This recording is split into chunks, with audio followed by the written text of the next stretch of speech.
right.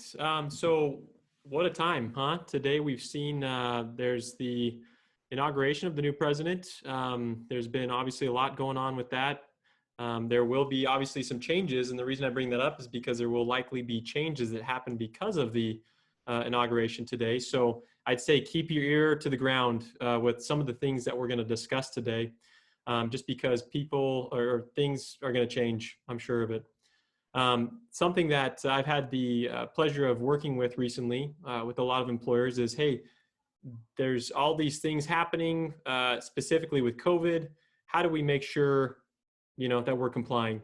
Even in my own team, it's been an interesting time. I've had more people out with COVID recently than I had for the last 7 months. So it's been a really interesting time to apply what I've talked about and to try some things that work. So I'm looking forward to going over that with you today. There's going to be some discussions on HIPAA, when it applies.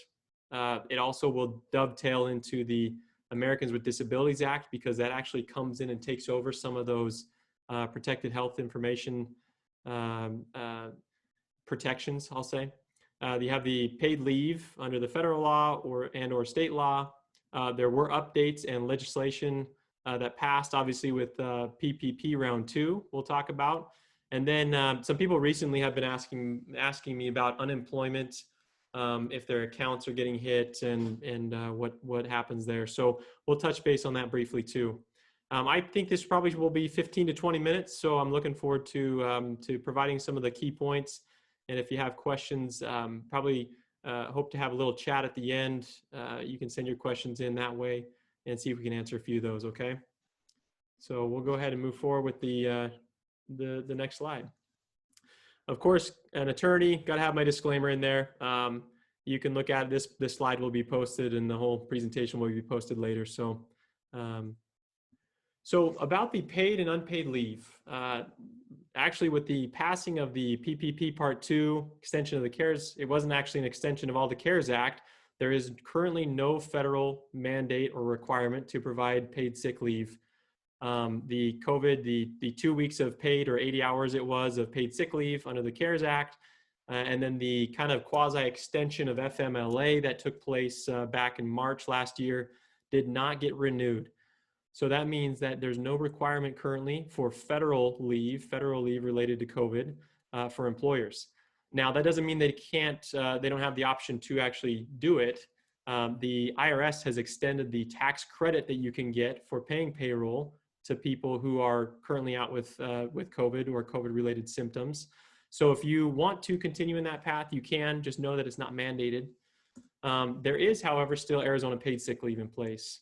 What that means is Arizona requires, and you guys all probably know this, but Arizona requires that if you have 15 or less employees, you have to provide up to 24 hours in a year for paid sick leave reasons. And then if you have more than 15 employees, it's up to 40 hours a year.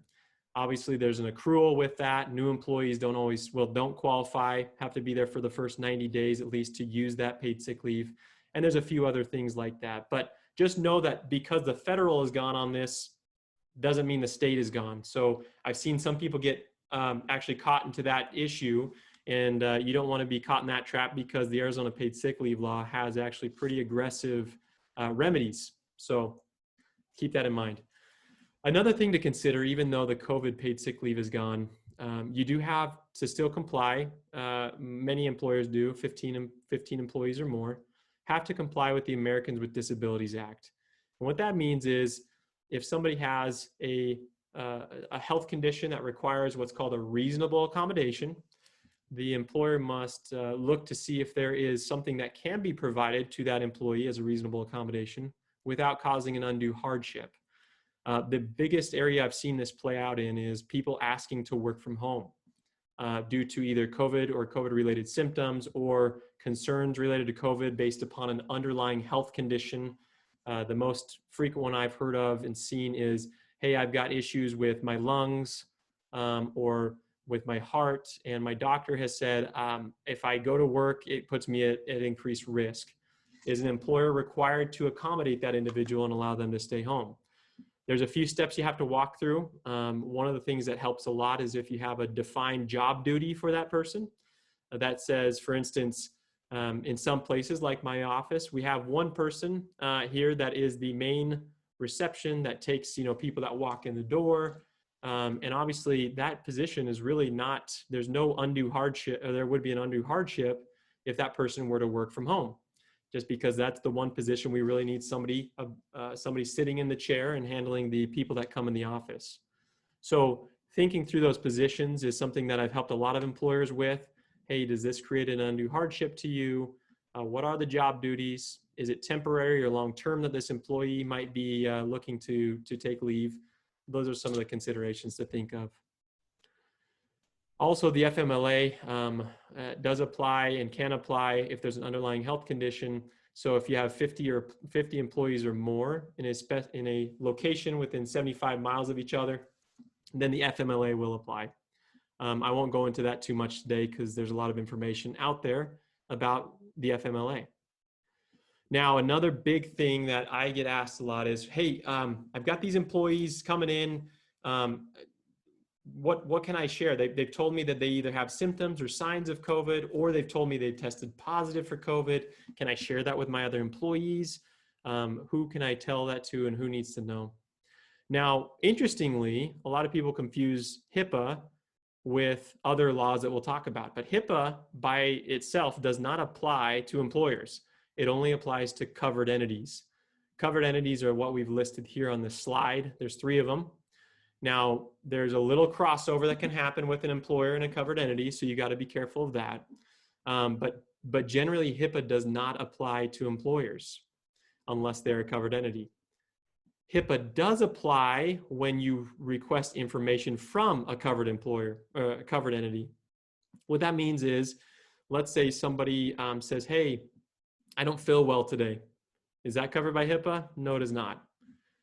If they come in with a doctor's note, then the doctor's note, because it's coming from a covered entity, is covered by HIPAA. So we have to protect that information differently than you would if somebody just comes in and tells you about their underlying health conditions. Now, one thing that many people don't know is the Americans with Disabilities Act actually comes in on these issues and tells us, hey, when can you share information with other people as an employer? So we'll go over that a little bit today. You'll also see at the bottom of this slide, I've included a link, and that link has pages and pages of questions and answers from the EEOC, which is the Equal Employment Opportunity Commission. They're the ones that administer the Americans with Disabilities Act. And they have gone through a list of questions and answers that many of you probably have. One of them is, hey, if I take temperatures of people, one, can I record that information? When I say people, I mean employees. If I'm an employer and I take temperatures before people come in, can I record that? And if so, how do I have to protect that? That's covered in these Q&As. If somebody tells you about their COVID symptoms, can you tell that to other people or not?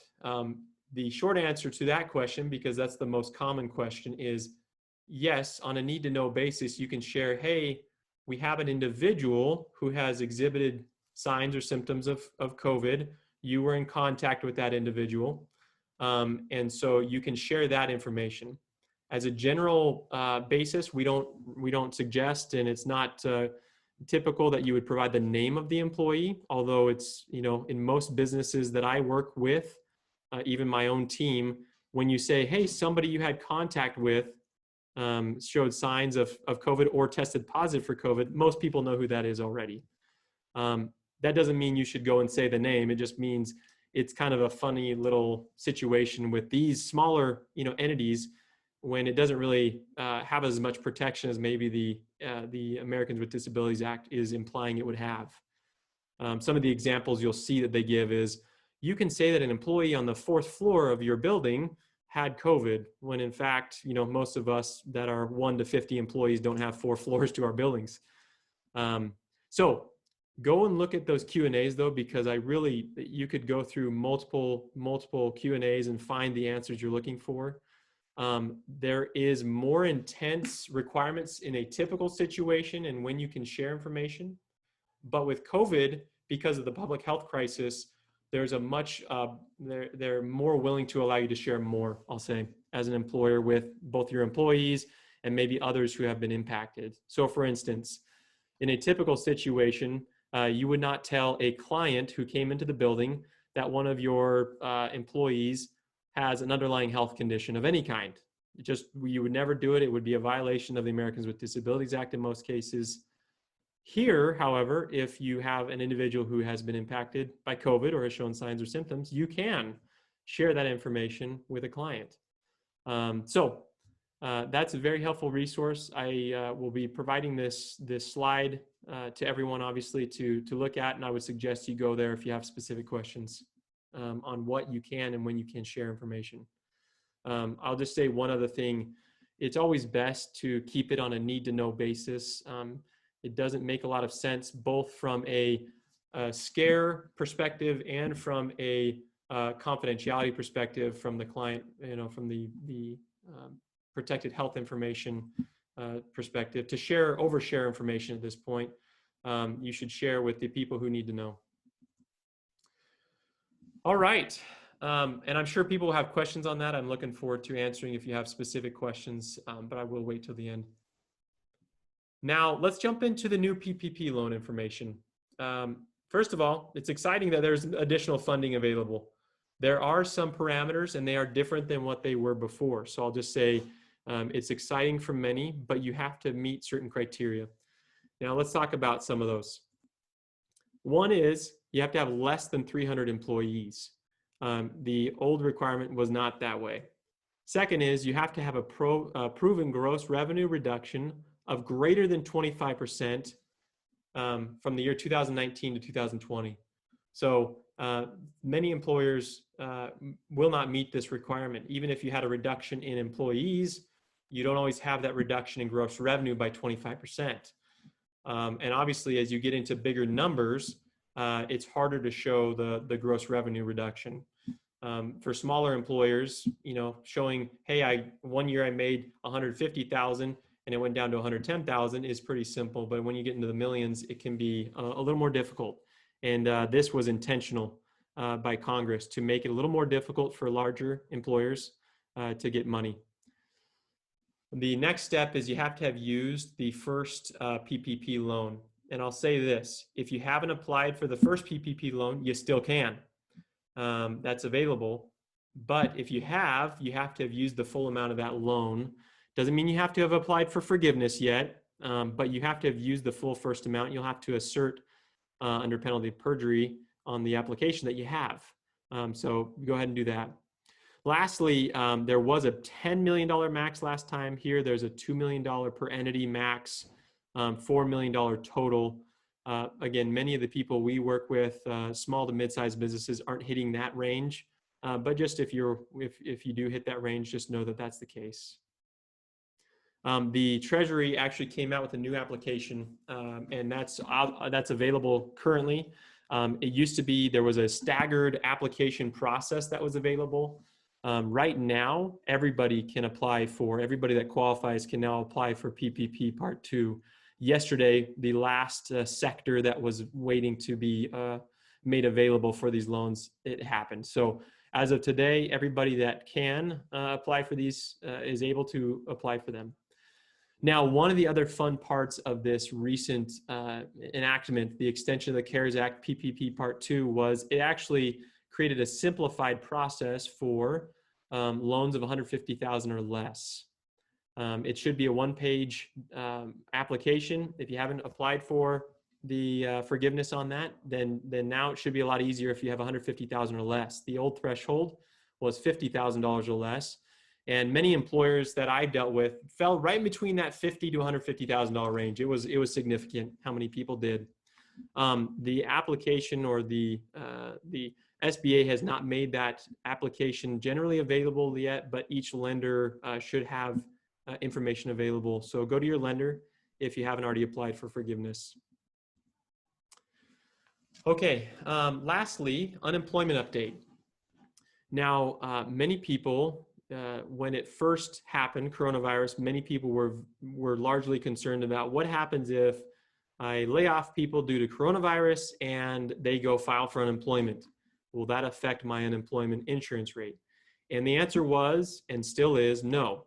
If due to coronavirus, you are laying off people, then you will not and should not be charged. Your account with the Department of Economic Security should not be charged differently than what you currently are being charged. And just to give you an example, the current charge rate for the Department of Economic Security on unemployment for a new employer is 2%. If you do, however, fire somebody for cause or let somebody go outside of COVID reasons, then yes, you will be charged as normal. And I think that's where a lot of people were confused.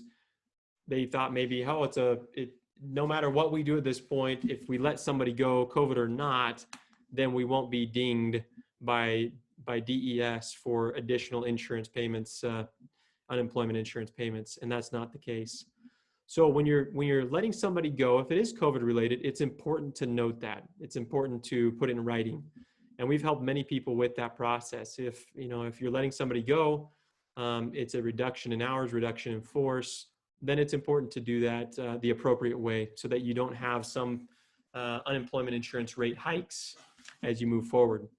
I just was talking to an employer yesterday where they had let somebody go. It wasn't COVID related, and they got a letter from DES saying their unemployment insurance rate hiked up quite a bit.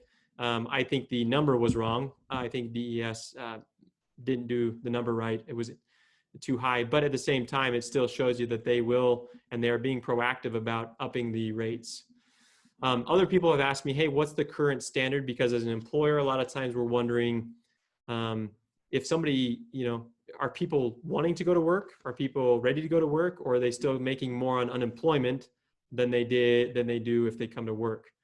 Currently, and this is one of the things that might change most drastically over the next few days. I've heard discussions from President Biden's team about increasing the unemployment rate, the amount that should be attributed to unemployment. Currently, though, Arizona allows for $240 a week, and the federal pools in another $300 a week.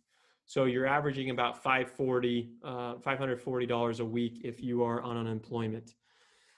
This does not put us at what used to happen, which was the $940 or $960 that was happening before, which basically made it so that individuals could be making around $21 an hour on unemployment, which I'm not saying I'm for or against. I'm just saying that was the reality, and I know it impacted a lot of employers with the ability to have people, who are willing or wanting to come back to work.